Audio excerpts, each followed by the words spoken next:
यह कहानी एक छोटे से गांव के लड़के की है जिसका नाम था रवि। रवि को पतंग उड़ाने का शौक था, लेकिन वो सिर्फ पतंग उड़ाने में ही नहीं बल्कि पतंग की लड़ाई में भी माहिर था। रवि को उसके दोस्तों ने मना किया कि वो मांजा, जो बहुत धारदार होता है, उससे पतंग की लड़ाई न करे, लेकिन रवि ने उनकी बात नहीं मानी और पतंगबाजी में अपना हुनर दिखाने लगा।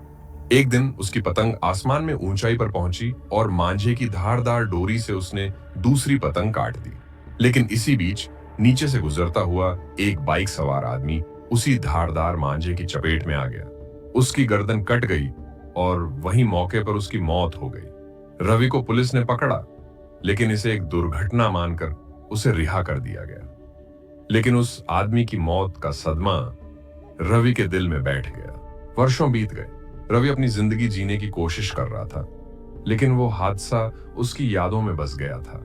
एक दिन वो एक कॉफी शॉप में गया। वहां उसने एक कॉफी ऑर्डर की।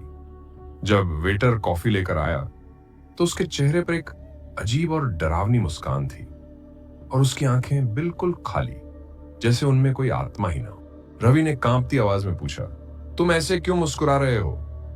वेटर ने धीरे धीरे अपनी टाई को ढीला किया और रवि को उसकी नजर के सामने वो दिखाई दिया जो उसने कभी सोचा भी नहीं था। वेटर की गर्दन पर एक गहरा कटाव था, ठीक उसी जगह जहां उस आदमी की गर्दन कटी थी जिसे रवि के मांझे ने मारा था। रवि का चेहरा सफेद पड़ गया। तुम कौन हो? मुझे क्यों सताने आए हो? वो चिल्लाया। वेटर की आंखें और भी ज्यादा डरावनी हो गई, जैसे कि वो उसके अंदर झांक रही हो। रवि ने डर के मारे कॉफी शॉप से बाहर भागने की कोशिश की। उसने अपनी बाइक उठाई और डर के मारे तेजी से दौड़ाने लगा, लेकिन उसकी धड़कनें तेज हो गईं। उसकी आंखों के सामने सब धुंधला सा होने लगा। एक तेज मोड़ पर वो नियंत्रण खो बैठा और उसकी बाइक सड़क किनारे एक पेड़ से जा टकराई। उस रात रवि की भी मौत हो गई, ठीक वैसे ही जैसे उस आदमी की मौत हुई थी।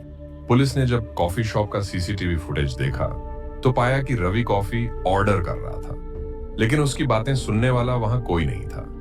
वो किसी से नहीं, बस खुद से बातें कर रहा था और फिर अचानक से चिल्लाता हुआ बाहर भाग गया। अब सवाल ये उठता है कि क्या सच में वो उसका मरा हुआ आदमी था जो बदला लेने आया था, या फिर रवि की खुद की आत्मा इतनी टूट चुकी थी कि उसे हकीकत और वहम का फर्क ही नहीं पता चला।